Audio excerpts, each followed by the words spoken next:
Lors du dernier jour du Grand Slam de Brasilia, tous les regards étaient rivés sur un seul homme, Teddy Riner. Le Français l'a d'abord emporté dans la douleur face au Japonais Kokoro Kagura, puis face au Russe Sinal Tsaov. En demi-finale, Teddy Riner bat par ippon à 4 secondes de la fin du combat le numéro 1 mondial, le Tchèque Karpalek. Et c'est sans trembler qu'il rejoint David Moura en finale. Devant son public, le Brésilien n'a pas le temps de faire transpirer son adversaire. En 20 secondes, sur son premier mouvement, le double champion olympique en titre réalise un ippon magistral. Riner reste le patron incontesté du judo mondial. Je me sens bien aujourd'hui, c'était un grand jour. Il est important que je participe à des tournois du Grand Chelem et des tournois comme celui-ci parce que si je veux gagner les Jeux Olympiques à Tokyo, je dois d'abord gagner ces tournois. Je m'entraîne pour ça.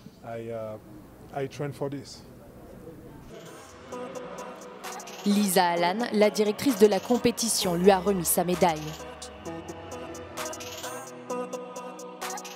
Dans les plus de 78 kilos, une finale entièrement brésilienne a opposé Maria Suelen Alteman et Béatrice Souza.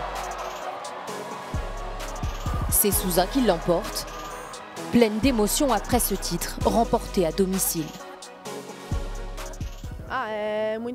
C'est très important d'avoir un grand événement au Brésil, surtout parce que vous avez le soutien de vos amis et de votre famille.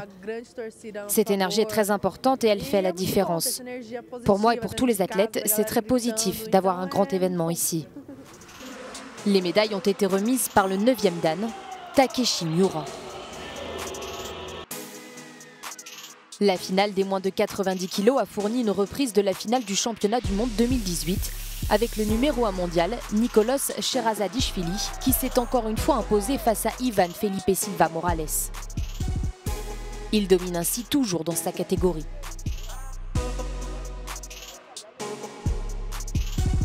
La Cubaine Kaliema Antomarchi a remporté sa première médaille d'or du Grand Chelem dans la catégorie des moins de 78 kg, avec une victoire bien méritée sur la très décorée Nathalie Powell.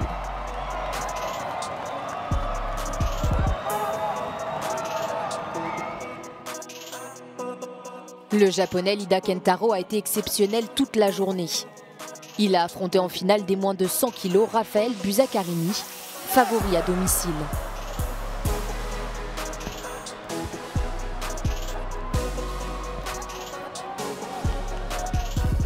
Enfin, le coup du jour est signé Kurl Denisov avec ce Harai Goshi épique qui lui a valu la médaille de bronze.